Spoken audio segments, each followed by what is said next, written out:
Olá a todos e sejam bem-vindos ao Associações e Companhia. Hoje estamos na APAV. A APAV é uma associação já conhecida vossa, com certeza, mas hoje viemos falar sobre uma vítima específica, a vítima migrante. Uma vítima vulnerável, não só pela linguagem, mas também porque está num país novo, num local novo e que precisa do meu e do seu apoio. Hoje viemos conhecer o trabalho da APAV perante essas vítimas. Acompanhem este programa.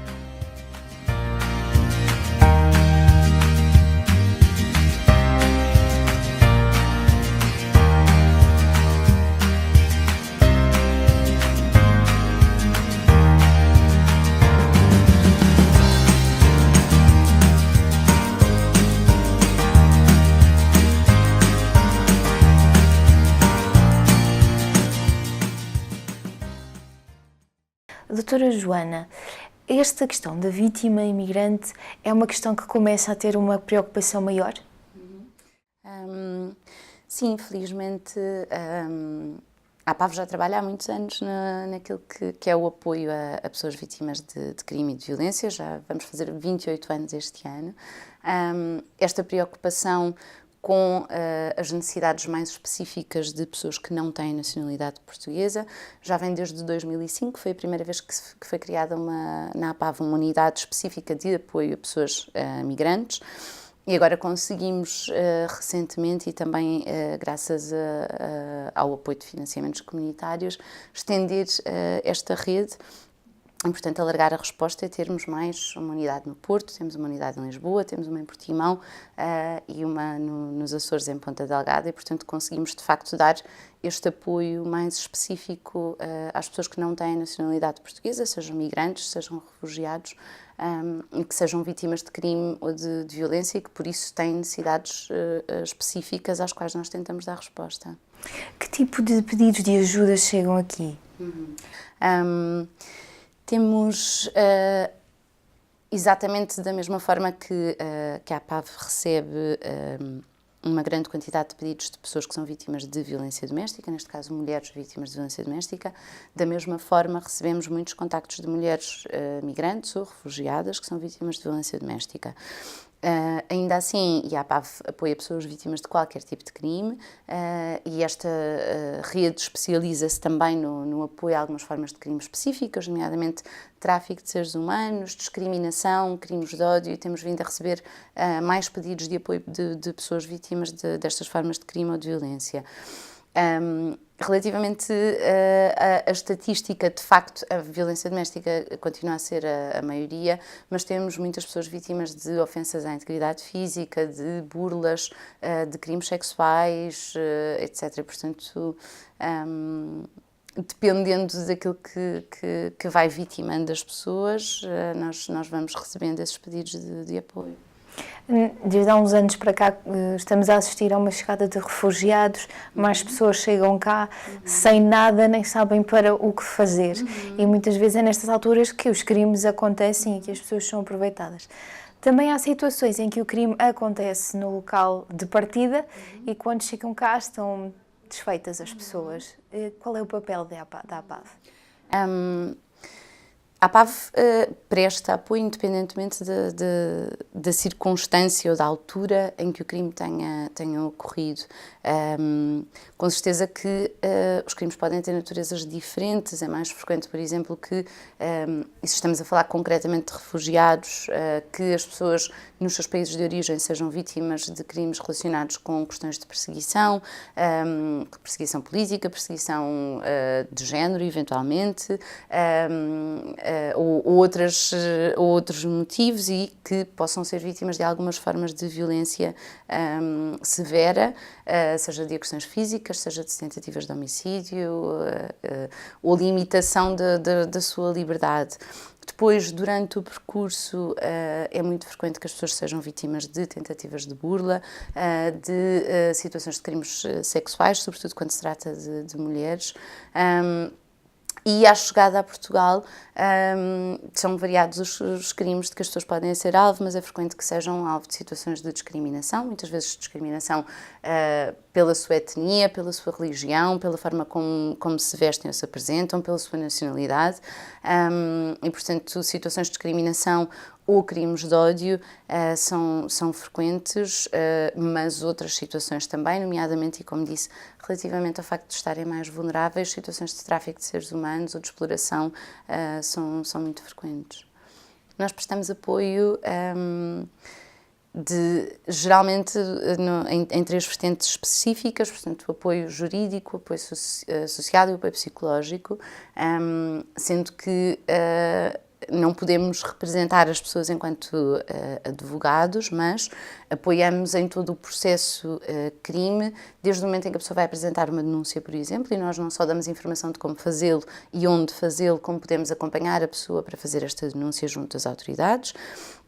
E depois o acompanhamento ao longo de todo o processo, que pode eventualmente chegar a um julgamento da pessoa que cometeu o crime, e aí no acompanhamento é feito no sentido de informar a pessoa de quais são os seus direitos, apoiar no sentido de perceber se tem direito a uma indemnização e como obtê-la, se pode ter um advogado a representá-la ainda que não tenha meios económicos e como chegar a este apoio, até a própria comunicação com o tribunal relativamente a algumas questões que possam ser mais difíceis para a própria pessoa de fazer sozinha, e o próprio acompanhamento da pessoa a uma ida ao tribunal, seja numa sessão de julgamento ou para prestar declarações. O apoio psicológico pode ser um apoio pontual, é natural que alguém que foi vítima de algum crime, mesmo que seja um crime sem violência, que se sinta emocionalmente afetado ou psicologicamente afetado, e portanto prestamos este apoio pelo menos num primeiro momento quando a pessoa nos procura, mas podemos prestá-lo de uma forma continuada, prestando este apoio psicológico no sentido de ajudar a pessoa a ultrapassar as consequências do crime de que foi vítima. E o apoio social, dependendo naturalmente das consequências do crime e da situação de violência e o impacto que isto teve relativamente à situação económica da pessoa, apoiamos também no sentido de ajudar a pessoa a restabelecer-se de alguma forma e dependendo da situação, sendo que por vezes implica de facto um acolhimento, por exemplo, e aí temos os centros de acolhimento, seja para vítimas de violência doméstica ou para vítimas de tráfico de seres humanos. Há uma diferença entre o imigrante da Europa e o imigrante de outro continente, por assim dizer. E quais são as diferenças? As diferenças são necessariamente ao nível dos direitos, embora se preveja que as pessoas tenham os mesmos direitos independentemente da sua nacionalidade. A verdade é que dentro dos países da União Europeia as pessoas de facto têm acesso aos mesmos direitos. Quando falamos, por exemplo, de uma situação de crime, alguém que viva na União Europeia tem direito a obter apoio jurídico, mesmo que não tenha dinheiro para pagar um advogado, em qualquer dos países da União Europeia. Uma pessoa que venha de um país terceiro já não tem este direito automaticamente, a não ser que tenha uma autorização de residência, e o facto é que há muitas pessoas que migram e que por várias circunstâncias acabam numa situação irregular, ou seja, sem autorização de residência. Isto pode resultar muitas vezes, por exemplo, de um pequeno período em que não estão empregadas e, portanto, se isto coincidir com a altura em que têm que renovar a sua autorização de residência, acabam por ficar sem ela e isto imediatamente corta o acesso a vários direitos, incluindo o apoio social, que em algumas situações é muito necessário. Se nós pensarmos numa mulher vítima de violência doméstica, se esta mulher for migrante, se por acaso não tiver uma autorização de residência naquele momento, ainda que trabalhe, porque muitas vezes as pessoas, mesmo sem autorização de residência, trabalham e contribuem com descontos,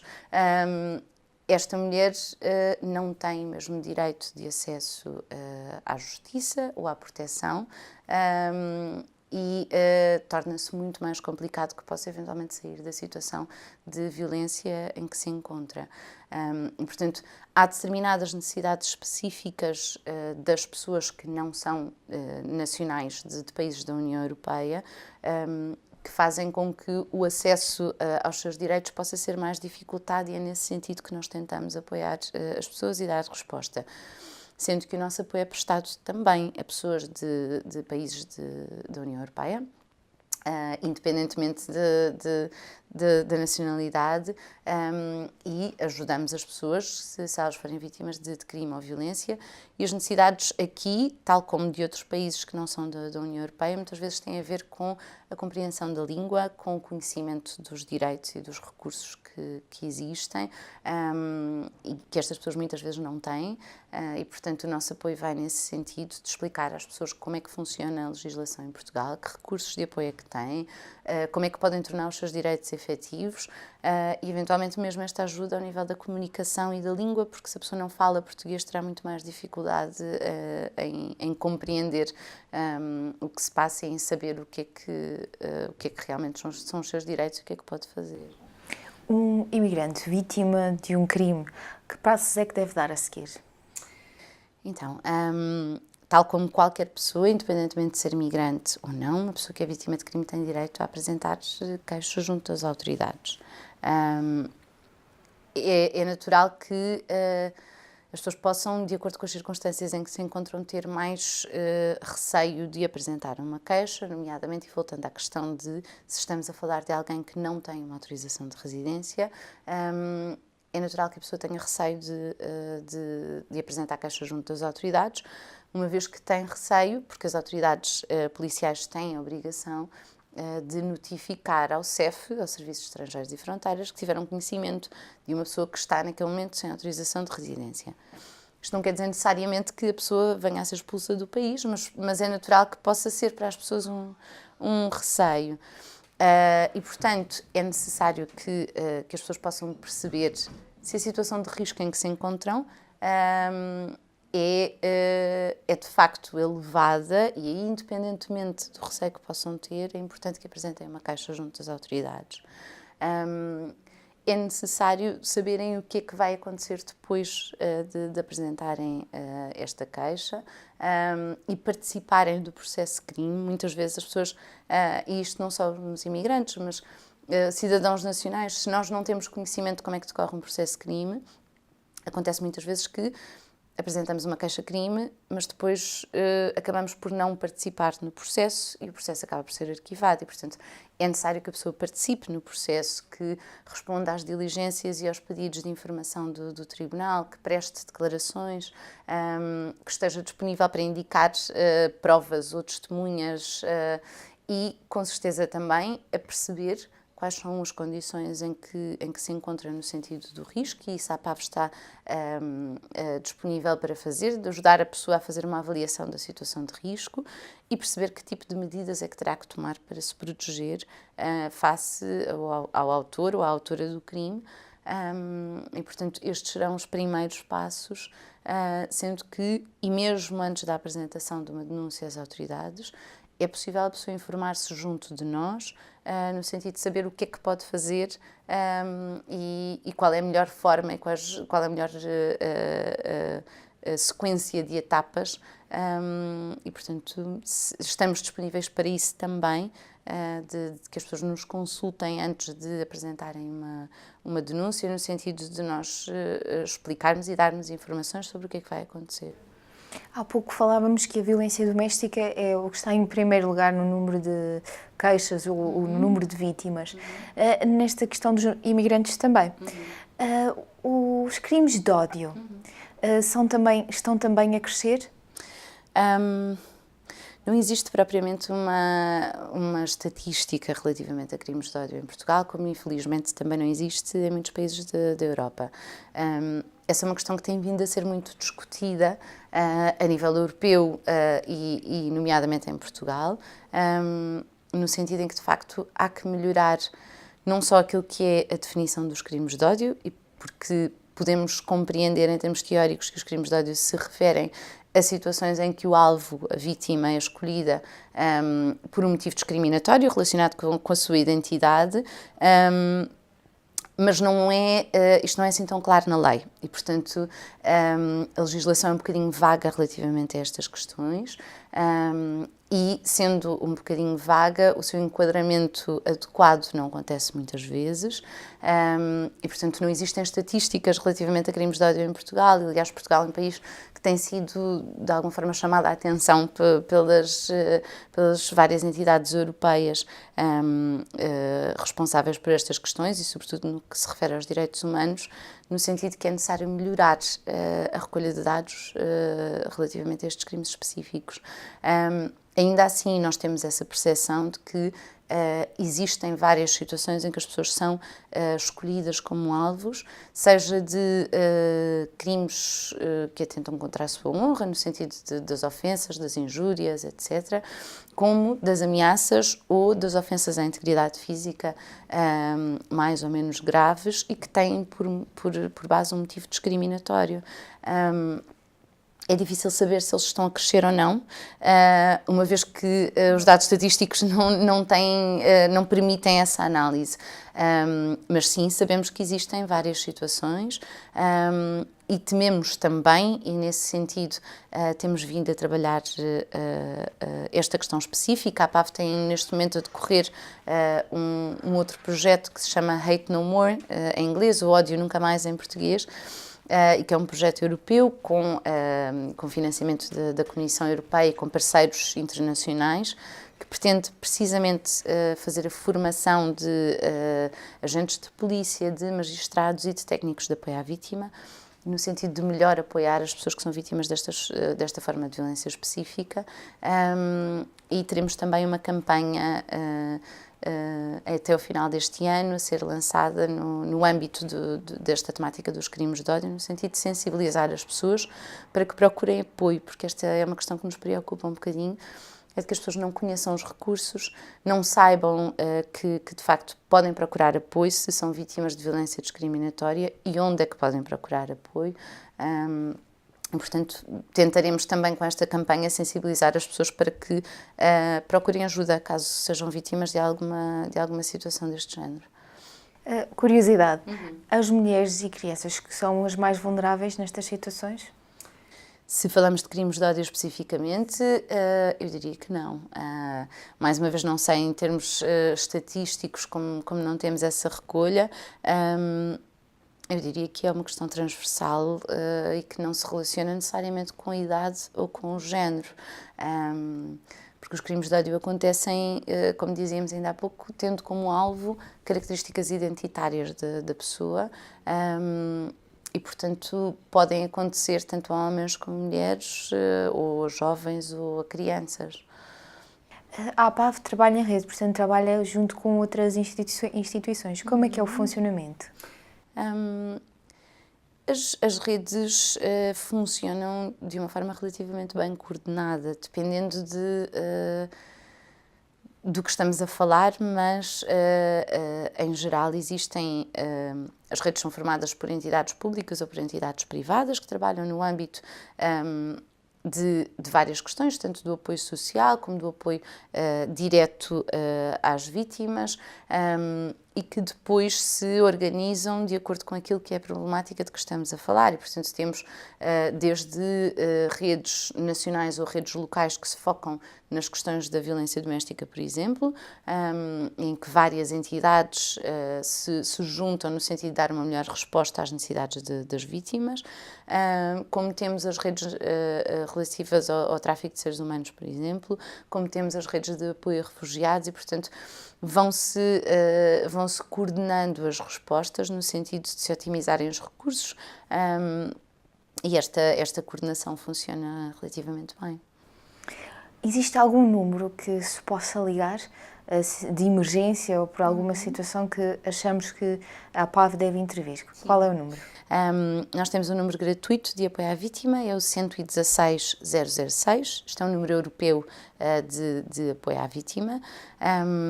Funciona entre as 9 e as 21, todos os dias úteis.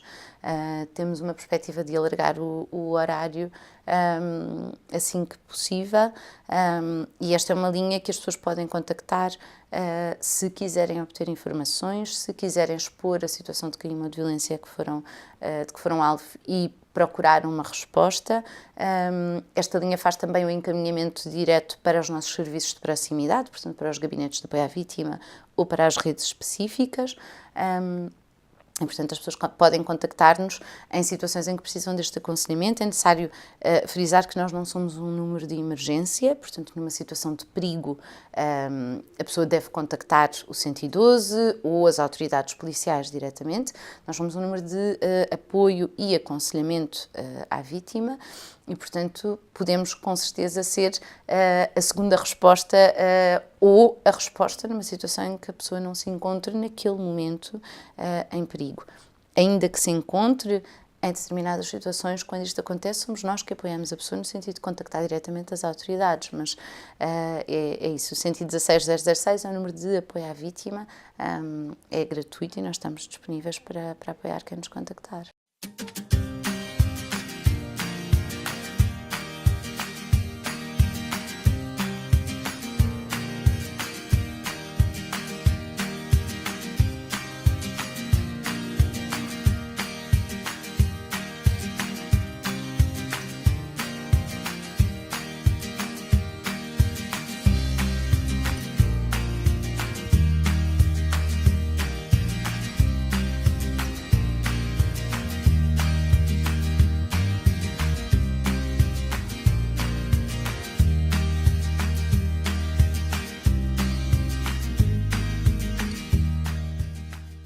Terminou o programa Associações e Companhia por hoje e estivemos a falar com a APAV, a falar de vítimas específicas, a vítima imigrante que precisa do nosso apoio também. Se presenciou ou sabe de alguma situação, não hesite em contactar. Todos precisamos de ajuda. São pessoas que estão em situações frágeis, quer pela língua, quer por outras situações, por desconhecimento até da própria lei. Precisamos de nos ajudar e contamos com vocês. Portanto, não se esqueça de olhar para o seu irmão. Contacte a APAV. Até um próximo programa.